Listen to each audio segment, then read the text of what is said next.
ប្រកបតែដោយសទ្ធាសម្បទានោះគឺយើងក៏អាចដើម្បីធ្វើទានហើយនឹងជាយាមសម្អាតទៅតាមផ្លូវចិត្តរបស់យើងដោយការរក្សាសិលឲ្យបានម៉ត់ចត់ប្រកបវិជ្ជាពិចារណាតាំងពីវិសិល5នឹងឡើងទៅហើយជាយាមដើម្បីសង្រួមចិត្តទាំង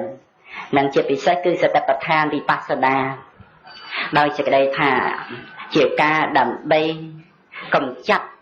នៅសេចក្តីកង្វល់កម្ចាត់នៅសេចក្តីរវល់កម្ចាត់សេចក្តីប្រកាន់ខ្លួនយើងនៅក្នុងរឿងរ៉ាវដែលកើតមានក្នុងជីវិតទោះជាថារឿងរ៉ាវនឹងប្រព្រឹត្តទៅដោយសារថាអ្នកដទៃធ្វើនៅអំពើមិនជាប្រយោជន៍ឬដោយសារថាការដែលមានសេចក្តីព្រាត់ប្រាសរវាងបុគ្គលដែលជាទីស្រឡាញ់ពេញចិត្តទោះជាបុត្រធីតាក្តីជាភរិយាស្វាមីក្តីជាមេត្តាបិតាក្តីនឹងយ៉ាងណាសតិប្បដ្ឋានវិបស្សនាទាំងអាចបន្តបងនៅសេចក្តីសោកសឹកសួររំជួលចិត្តនឹងបាននឹងកម្ចាត់បងនៅអវិជ្ជានៅតោមនោះក្នុងលោកបានដោយសតិប្បដ្ឋានវិបស្សនាកណ្ណាគុណម្ចាស់ទាំងសូមឲ្យបានពិចារណាមើលចុះរឿងរ៉ាវទាំងអស់គឺមិនមែនជាចិត្តមិនមែនជាចេតសិកមិនមែនជារូបទេអានឹងយើងចាំគោលសំខាន់ចឹងណាទៀតរឿងរ៉ាវទាំងអស់ដែលយើងកំពុងតែត្រេកអរក្តីឬកំពុងតែកើតទុកខ្វាយខ្វល់រវល់តាមតឹងចង្អៀតចង្អល់មិនដឹងជាដោះស្រាយតាមផ្លូវណាសូមឲ្យបានជ្រាបថារឿងរ៉ាវទាំងអស់ហ្នឹងមិនមែនតួចិត្តបរមត្ថមិនមែនតួចេតសិកបរមត្ថមិនមែនជាតួរូបបរមត្ថទេនឹងដែលយើងមានសេចក្តីចង្អៀតចង្អល់ឬដែលយើងតែងតែថាខ្វាយខ្វល់រវល់ឬតែយើងគិតថាលំបាកណាស់កើតមកជាមនុស្សនឹងអញ្ចឹងតែសូមឲ្យបានជ្រាបថារឿងទាំងអស់នឹងឯងមិនមែនជាតួចិត្តចេតសិកនឹងរូបឡើយនឹងដូច្នេះបើប្រកាសណាប្រគុណម្ចាស់អាចមានស្មារតីអប់រំចម្រើននៅបញ្ញារឿយដើម្បីកំណត់ដឹងដើម្បីត្រាស់ដឹងនៅតួបរមត្ថធម៌គឺចិត្តចេតសិកនឹងរូបឲ្យបានច្បាស់ពេលនោះប្រកាសណាប្រគុណម្ចាស់នឹងអាចដើម្បីផុតអំពីរឿងរ៉ាវទាំងអស់នោះបានទៀតនឹងចឹងណាទៀតអាចដើម្បីរួចផុតអំពីរឿងរ៉ាវទាំងអស់ក្នុងលោកបាននឹងមកអំពីយើងមិនបានកំណត់នឹងនៅចិត្តចេតសិកនឹងរូបក្នុងជីវិតទៅយើងគិតថាយើងជួបប្រទះនៅរឿងរ៉ាវយ៉ាងនេះយើងជួបប្រទះនៅរឿងរ៉ាវយ៉ាងនោះក្នុងជីវិតរបស់យើងនឹងមានរឿងរ៉ាវដែលគួរឲ្យកង្វល់ច្រើនណាស់នឹងដូចជាឥឡូវហ្នឹងយើងមិនមានទ្រព្យសម្បត្តិហើយបើយើងម្នាក់ឯងទៅមានអីឥឡូវវាមានកូននឹងអញ្ចឹងណានោះវាមានភរិយាដែលត្រូវការទ្រព្យសម្បត្តិទាននេះទាននោះដោយក្រុមគ្រួសារកូនចៅឬក៏មានភាពមិនស្មោះត្រង់រវាងភរិយាឬស្វាមីអីយ៉ាងណាឬក៏បញ្ហាដែលកើតពីបងពីប្អូនពីមាពីមីងឬក៏បញ្ហារឿងរ៉ាវយ៉ាងណាផ្សេងជាច្រើនក្នុងជីវិតនេះដែលយើងគិតថាយើងជាអ្នកមានរឿងទាំងអស់ហ្នឹងយើងបានជាភ្លេចថាជាប្រកដីសពថ្ងៃនោះយើងមានត្រឹមតែចិត្តមានត្រឹមតែចេតសិកមានត្រឹមតែរូបនឹងយើងបានជាភ្លេចរឿងហ្នឹងយើងបានជាភ្លេចសេចក្តីហ្នឹងយើងបានជាភ្លេចធម៌ហ្នឹងអញ្ចឹងយើងទៅជាគិតឃើញថាយើងនឹងមានរឿងជាច្រើនដែលត្រូវដោះស្រាយក្នុងបច្ចុប្បន្នហើយនឹងអនាគតកាលហើយថែមទាំងមានសេចក្តីក្តៅក្រហាយក្នុងរឿងជាអតីតផងដូច្នេះរឿងបូកទាំងអតីតអនាគតនិងបច្ចុប្បន្នច្រើនណាស់តែតាមពិតនោះរឿងទាំងអស់ពុំមានសូម្បីតែមួយឬក៏ពាក់កណ្ដាល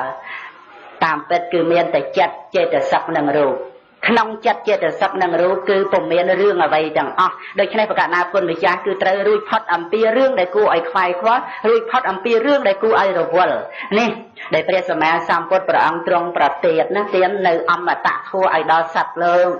ដែលសត្វលោកអាចដើម្បីបានដល់ទីបំផុតទុក្ខព្រោះតែកំណត់ដឹងនៅបរមត្តធម៌យ៉ាងនេះដែលអាចរួចផុតអំពីសេចក្តីទុក្ខសេចក្តីកង្វល់ការចង្អៀតចង្អល់នៅក្នុងជីវិតគ្មានអីដែលគួរឲ្យមានការគិតដោះស្រាយមិនចេញដោះស្រាយមិនរួចនៅចំពោះរឿងក្នុងលោកទេនឹងមកពីអីមកពីរឿងទាំងអស់គឺពុំមានឡើយនៅក្នុងជីវិតដែលមានពិតគឺរូបធម៌និងនាមធម៌តែប៉ុណ្ណោះមានរឿងអីមួយទៀតក្នុងជីវិតយើងមានទេរឿងដែលយើងគិតព្រួយហ្នឹងតាមពិតមានទេ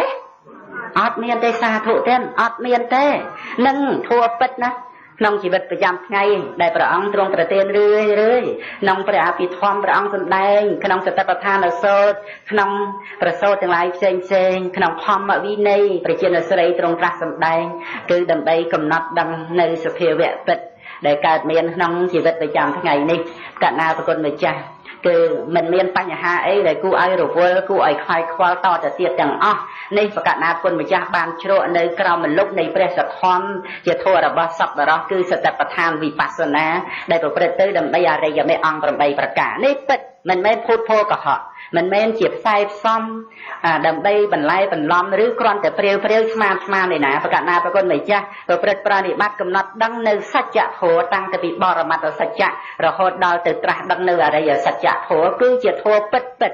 ដែលមិនមែនជាការកុហកអំពីអ្នកដទៃហើយក៏មិនមែនគ្រាន់តែជាការជឿស្ដាប់ពាក្យសម្ដីអ្នកដទៃតាមពិតជីវិតប្រចាំថ្ងៃមិនមានរឿងអីទាំងអស់រឿងកូននឹងឯងមិនស្ដាប់បង្កប់យ៉ាងណារឿងកូនដែលព្រាត់ប្រាសទៅឆ្ងាយយ៉ាងម៉េចរឿងដែលស្លាប់នោះយ៉ាងណាការដែលមិនស្មោះត្រង់រវាងភរិយាស្វាមីកូនខូចខិលអីនឹងយ៉ាងណារឿងចង្អៀតចង្អល់កើតមកអំពីការច្រណែនឈ្នានេះអីនឹងយ៉ាងណាកើតមកពីក្រទ្រព្យសម្បត្តិនឹងយ៉ាងម៉េច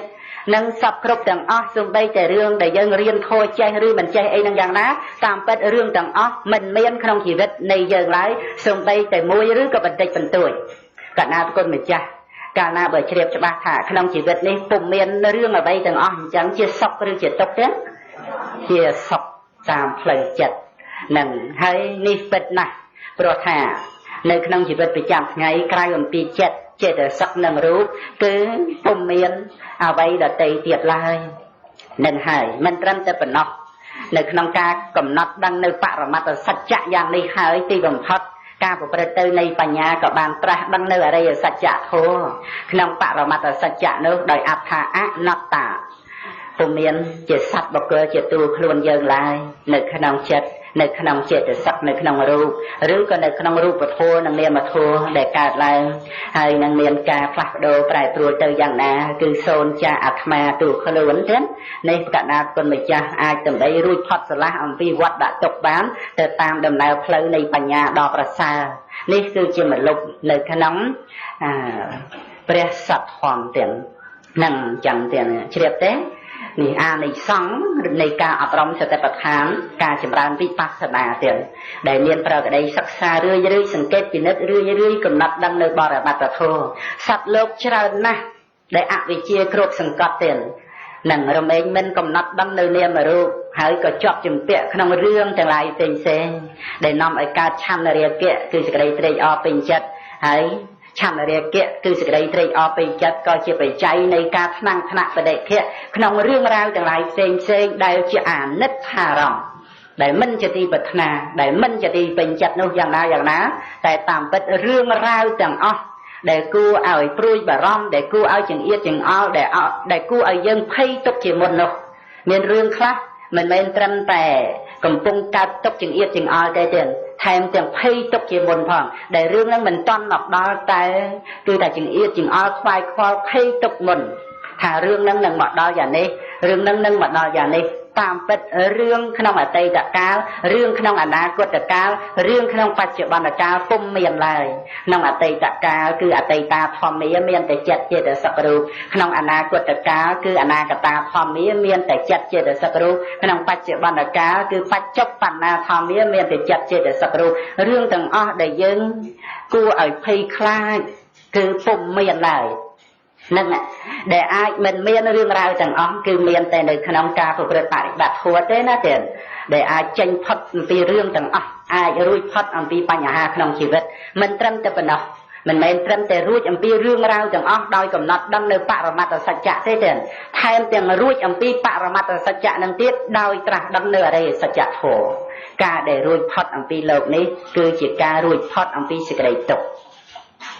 ជាបន្តទៅខ្ញុំកណ្ដាលខ្ញុំបាទនឹងសម្ដែងនៅឯកតកៈរបស់ព្រះរាហុលទាំងសិក្ខាកាមានំយតិទាំងរាហុលោទាំងព្រះរាហុលនេះគឺជាកម្ពុជាលើវិខទាំងឡាយផ្នែកខាងមានសេចក្តីប្រាថ្នាក្នុងការសិក្សានឹងព្រះរាហុលប្រកាសណាគុណម្ចាស់ធ្លាប់បានឮព្រះនាមលោកបើមិនច្រើនក៏បន្តិចបន្តួចដែរដោយបានជ្រាបថា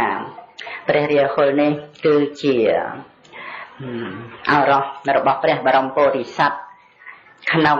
បច្ឆិមជាតិគឺជាជាតិចុងក្រោយរបស់ព្រះអង្គទាំងព្រះរាហុលនឹងផងដែរនៅពេលដែលព្រះបរមពោធិសត្វអភិសេកគណៈទាំងដែលព្រះបរមពុរិស័ទបានអភិសេកជាមួយនឹងយសោទរាទុនទេតាំងតែពីប្រជជនបាន16វស្សារហូតមកដល់ព្រះអង្គមានប្រជជន29ទៀតនឹងបានព្រះរាហុលនឹងឯងប្រសូតនៅពេលដែលព្រះរាហុលប្រសូតនឹងក្នុងកាលនោះព្រះបរមពុរិស័ទក៏បានឧទានឡើងពោលឡើងថារាហុលោជាតោពន្ធនាងជាតាំងការកើតនៃបុត្រនេះគឺការកើតនៃបុត្រនេះគឺថាជាការកើតឡើងនៃចំណងណាទៀតថាចំណងបានកើតឡើងហើយហ្នឹងរាហុលោជាតោពន្ធនាងជាតាំងដូច្នេះគឺថាការកើតឡើងនៃព្រះរាហុលដែលជាអរោះនេះគឺជាការកើតឡើងនៃចំណងនៅពេលនឹងឯងដែលព្រះបាទសិរីសទ្ធោទនៈហ្នឹងក៏បានថ្វាយព្រះនាមដល់ចៅគឺព្រះរាហុលហ្នឹងថាជារាហុលហើយក្នុងពេលរាត្រីថ្ងៃដែលព្រះរាហុលប្រសូតហ្នឹងព្រះបរមពោធិសត្វក៏មិនអាចដើម្បីនៅគ្រប់គ្រងនៅក្នុងភាពជាករិវៈតទៅទៀតបានឡើយនឹងដែលនឹងត្រូវថាបើនៅគ្រប់គ្រងករិវៈនឹងបានជាស្ដេចចក្រពត្តិរាធិរាជយ៉ាងណាប៉ុន្តែថាការនេះមិនអាចប្រព្រឹត្តទៅបានឡើយមិនមែនជាឋានៈឡើយគឺមិនមែនជាហេតុដែលព្រះអង្គជាស្ដេចចក្រពត្តិឡើយគឺព្រះអង្គត្រូវតែស្ដេចចេញបព្វជិហើយទីបំផុតព្រះអង្គនឹងបានត្រាស់ដឹងជាព្រះសម្មាសម្ពុទ្ធនៅពេលដែលព្រះអង្គទ្រង់ប្រកាសនៅធម្មចក្រកប្បវត្តនសូត្ររួចហើយបានមានព្រះពុទ្ធពធប្រសង្ឃក្នុងលោកព្រះអង្គទ្រង់គង់ចាំព្រះវស្សានៅក្នុងអិសិបតនមិគតិយវ័ននឹងដែលជាវស្សាទី1រួចទៅទ្រង់ស្ដេចយាងតាមចរិតជាលំដាប់ទៅដល់នគរមគធៈក្រុងរាជក្រឹសហ្នឹងបានទ្រង់អាស្រ័យនៅវេលវណ្ណារាមហ្នឹងក្នុងការដែលព្រះបរមពុរិស័ទព្រះអង្គទ្រង់ចេញបព្វជិបំពេញនៅទុក្ករកិរិយានឹងយ៉ាងណាគឺព្រះបាទសិរីសទ្ធោទនៈតែងបានជ្រាបដំណឹងអំពីពួកទេវតាដែលក្រាបទូលដល់ព្រះអង្គនេះគឺមិនមែនជាបុណ្យធម្មតាទេណាចឹងហ្នឹងគណៈទាំងសូមអនុមោទនាហ្នឹងនៅក្នុងការដែលទេវតាទាំងឡាយបានក្រាបថ្វាយដំណឹងដល់ព្រះបាទសិរីសទ្ធោទនៈអំពីការដែលព្រះបរមពុរិស័ទនឹងឯងសោយនៅអាហារតិចយ៉ាងណា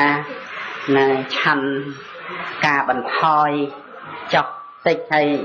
បានផ្ទុំលើផែនដីផ្ទាល់អីយ៉ាងម៉េចយ៉ាងណាគឺបានជ្រាបនេះគឺជាបុណ្យដ៏ធំធេងរបស់ព្រះបាទសិរីសទ្ធោទនៈនឹងមិនមែនធម្មតាទេដែលអាចមានទេវតានឹងក្រាបទូលដំណឹងអញ្ចឹងរហូតដល់ទៅការដែលព្រះអង្គបានត្រាស់ក៏បានជ្រាបដំណឹងខ្លះមករហូតដល់ទៅ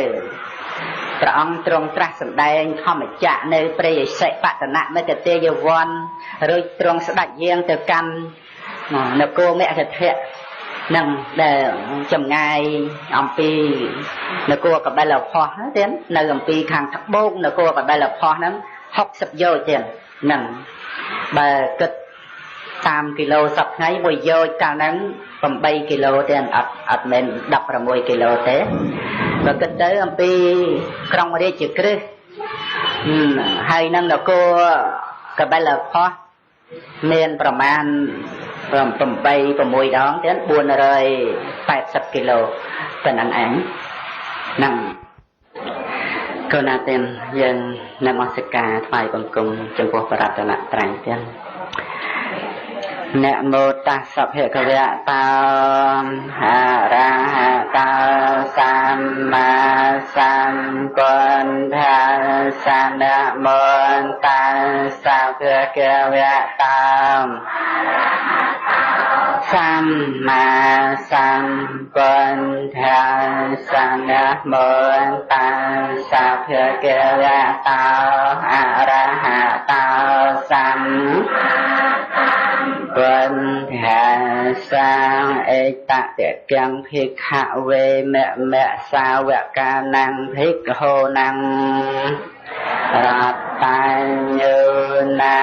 យតិទាំងអញ្ញាកណ្ដញ្ញូមហា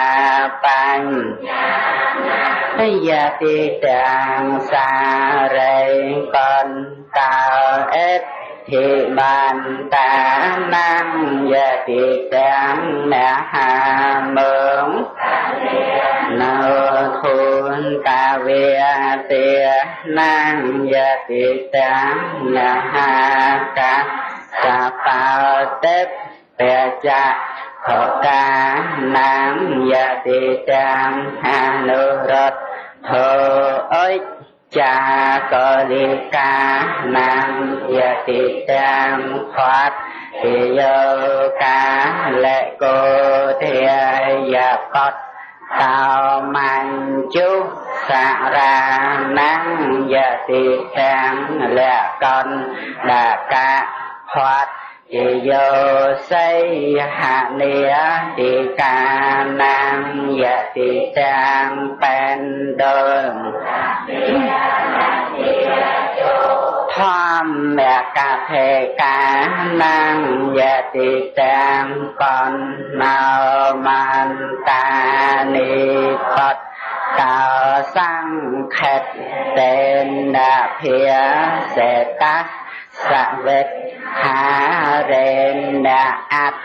ខាងវិភចន្តា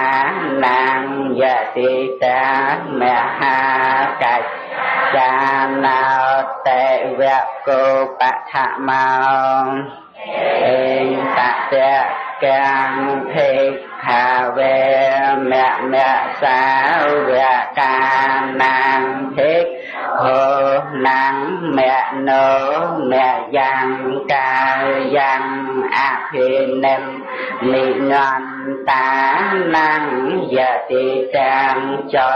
លបញ្ហាកោចេតោវិវត្តកុសលានាងយតិទាំងចលបញ្ហាកោបញ្ញាវិវត្តកុសលានាងយតិទាំងមហាអរណវិហារីនាងយតិទាំងសុភូតេតហេណាយាយតិទាំងសុភូតេអរញ្ញកានាងយតិទាំងហេវតោខតិរៈវនិយោជាយីនាងយតិទាំងកម្មរេវតោអារតថវិរិយានាងយតិទាំងសោណៅកោលេវិសោណាភៈការណានាងយតិទាំងសោណៅកោដេកាន់ណៅលាភីនាងយតិទាំងសេវាលិសភាតានាងយតិទាំងវាងកាលិតេវកោតុតេយោកណាទាំងខ្ញុំករុណាខ្ញុំបាទនឹងសម្ដែងនៅព្រះរាហុលដែលជាអេតតកៈលើកពីខុសទៀតផ្នែកខាង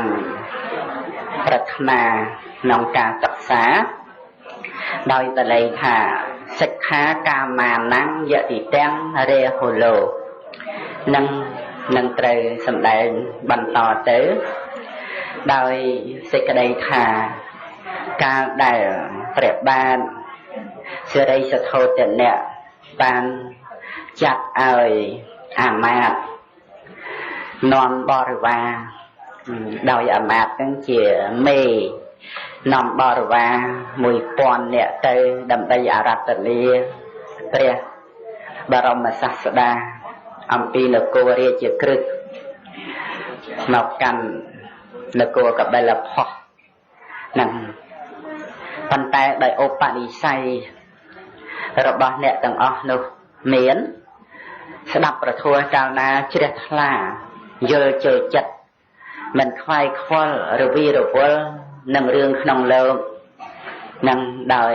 អេហេភិក្ខុបានឧបសម្បទា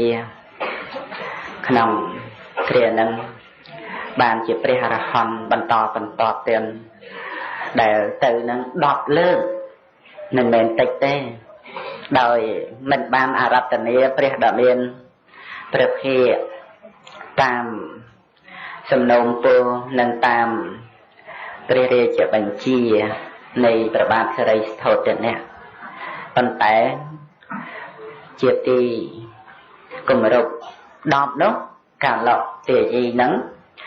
កាលដែលបានឧបសម្បទាគ្រប់ព្រះអង្គនឹងដែលមានទាំងបរិវារទៅផង1000ហើយក៏បានជាព្រះអរហន្តអត់ទៅ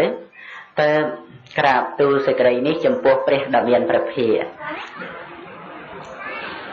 ដើម្បីអារាធនាព្រះដ៏មានព្រះភិក្ខនឹងឯងទៅតាមពាក្យរបស់ព្រះបាទសិរីសទ្ធោទនៈព្រះពុទ្ធបិតាសូមស្ដេចយាងទៅកាន់នគរកបិលភស្តុជាមាតុភូមិរបស់ព្រះអង្គតាមសេចក្តីនឹករលឹករបស់ព្រះពុទ្ធបិតានឹងព្រះដ៏មានព្រះភិក្ខព្រះអង្គទ្រង់ស្ដេចយាងទៅមួយអន្លើដោយភិក្ខុជាបរិវារក្នុងកាលនោះ20000អង្គទាំងមិនមែនតិចទេក្នុងដំណើរដែលព្រះអង្គទ្រង់ស្ដេចយាងអំពីនគររាជក្រឹត្យទៅកាន់ទិសខាងជើងទាំងនឹងកាន់ទិសឧត្តរចម្ងាយជាង400គីឡូម៉ែត្រទាំងគឺ60យោជន៍ក្នុងពុទ្ធដំណើរនេះគឺព្រះអង្គទ្រង់យាងទៅដោយជំហាននៃព្រះបាទទាក្នុងមួយថ្ងៃត្រឹម1យោជន៍ដូច្នេះរយៈពេលវេលា60ថ្ងៃទាំង2ខែដែលព្រះដ៏មានឧបភាទ្រង់ស្ដេចយាងទៅកាន់នគរកបិលភស្តុគឺជាដំណើរដ៏កក្រឹបកក្រែងគឺជាដំណើរដែលនាំមកនៅសិរីសួស្តីមង្គលដកឧត្តមចំពោះសត្វលោកដែលមានសេចក្តីជ្រះថ្លាក្នុងព្រះបវរនៃពុទ្ធដំណើរហើយហោមទៅដោយអង្គនៃព្រះអរហន្តទាំងនឹងហើយហោមដោយអង្គនៃព្រះអរហន្ត20000អង្គល្អទេទៀតហ្នឹងចឹងដូច្នេះដើម្បីឲ្យយើងបានហើយហោមអមដំណើរជាមួយនឹងព្រះដ៏មានព្រះភិក្ខជាមួយនឹងព្រះអរហន្តទាំងឡាយ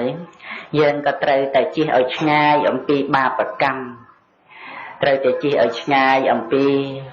ទុច្ចរិតកម្មហើយនឹងកម្មទាំងឡាយដែលមិនស្អាតដែលមិនបរិសុទ្ធនឹងហើយជាយាមប្រព្រឹត្តប្រតិបត្តិទៅតាមពុទ្ធោវាទដែលជាអវាទទូមានពាក្យព្រានបដៅនៃព្រះសម្មាសម្ពុទ្ធនឹងខិតអង្គលចូលឲ្យបានចិត្តចំពោះបរតនត្រ័យអាស្រ័យមានសទ្ធានិងបញ្ញាដូច្នេះក៏ឈ្មោះថាជាការហែហោមអមដំណើរព្រះសាស្តានឹងព្រមជាមួយនឹងព្រះអរិយបុគ្គលទាំងឡាយដើម្បីទៅកាន់ទីបំផុតទុក្ខគឺព្រះនិព្វាននឹងផងដែរគឺណាទៀតពិតមែនតែរូបកាយ ចាស់ជារាក្រំគ្រាហើយនឹងមានជំងឺរោគាបៀតបៀនគ្រប់សង្កត់យ៉ាងណាដោយការក្អកកណ្ដាស់ឬក៏ដូចជាមានសភាពក្រំគ្រាក្នុងរូបកាយមិនបានសប្បាយអីនឹងយ៉ាងម៉េចយ៉ាងណាប៉ុន្តែថាការដែលមានសទ្ធានិងបញ្ញាប្រព្រឹត្តទៅជាមួយគ្នានឹងកុសលចិត្តគឺពិតជាអាចដើម្បីដង្ហែព្រះអរិយបុគ្គលទាំងឡាយនឹងដង្ហែព្រះបរមសាស្តាគឺអាចដើម្បីទៅកម្មបរមសុខរួចផុតចាកទុក្ខក្នុងវដ្តសង្សារបានចឹងយើងស្ដាប់ទៅយើងមានសភាពជ្រះថ្លាកើតឡើងនឹងព្រមមួយអន្លើដោយហិរិនិងអតបៈគឺខ្មាស់ខ្ពើមនៅបាបនឹងហើយខ្លាចបាបដែលបាបនឹងឯងវានាំឲ្យទៅកម្មសភាពដ៏មិនស្អាតនាំទៅកម្មសភាពចង្អៀតចង្អល់សភាពស្មោកគ្រោកក្រខ្វក់និងសេចក្តីទុក្ខលំបាកក្នុងវដ្តសង្សារដូច្នេះដំណើរយាត្រារបស់ព្រះសាស្តាមួយអន្លើដោយព្រះរហន្ត 20000 អង្គនេះក៏ក្រឹកក៏ក្រែងណាស់ដែលគួរឲ្យមនុស្សនិងទេវតាទាំងឡាយគោរពបូជាដល់ក្រៃលែងជាទីបំផុតកាលដែលបានជ្រាបដំណឹងដល់ព្រះរាជាព្រះពុទ្ធបិតាទៀតនៅឯនគរកបិលភ័ស្ត្រពពួកព្រះញាតិដែលមានព្រះពុទ្ធបិតាជាអធិបតីបានចាត់ឲ្យមានជាអារាមឡើងនៅជិតក្រុងកបិលភ័ស្ត្រនឹងឈ្មោះនិក្រោធធារាមទៀតនឹងសម្រាប់ទទួលព្រះសាស្តានិងព្រះភិក្ខុសង្ឃដ៏សន្ធឹកសន្ធាប់អង្គនោះនៃក្រោធធារាមនឹងនៅជិតក្រុងកបិលភ័ស្ត្រនឹងការចាត់ចែងនឹងក៏បានរួចរាល់ស្រេចបាច់នឹងតាន់ពេលទៅតាន់វេលានឹងដែលព្រះភិក្ខវេព្រះសាស្តាព្រះអង្គទ្រង់បានស្ដេចយាងទៅព្រមមួយអន្លើដោយភិក្ខុសង្ឃនឹងឯងសម្ដៅទៅកម្មនិក្រោធធារាមនៅក្នុងការនោះសក្យត្រកូលនឹងមានការប្រកាន់ដោយមានអ្នករឹងរូសខ្លាំងណាស់បានចាត់ឲ្យកុមារាកុមារីដែលនៅវ័យក្មេងនឹងឯងទទួលព្រះសាស្តាដោយអញ្ជលីកម្មដោយការសំពះគោរពយ៉ាងណានៅអំពីខាងមុខនឹងហើយចំពោះព្រះញាតិដែលក្មេងហ្នឹងក៏លំដាប់ចឹងមករបានព្រះញាតិក្នុងសក្យត្រកូលហ្នឹងដែលមានវ័យចំណាស់នៅអំពីខាងក្រោយមិនបានប្រព្រឹត្តទៅដោយសេចក្តីគោរពដោយអំណាចសេចក្តីដែលប្រកាន់រឹងត្អឹងនឹងក៏ហាមឃាត់នៅអបច្ចយនៈការគោរពនឹងមិនឲ្យសម្រេចបាននឹងជាកិលេសជាអកុសលដែលជាមីរារាំងនៅការវន្ទាការក្រាបថ្វាយបង្គំព្រះសាស្តានឹងកិលេសនឹងមានកម្លាំងដល់តែប៉ុណ្្នឹងទៀតនឹងដោយអំណាចដែលនៅជាបឋិជនមានអ្នកហ្នឹងគឺសម្រាប់បឋិជនដែលមិនអាចដើម្បីដឹងដល់គុណនៃព្រះសាស្តាព្រះសម្មាសម្ពុទ្ធហើយមិនអាចដើម្បីបង្អើនការគោរព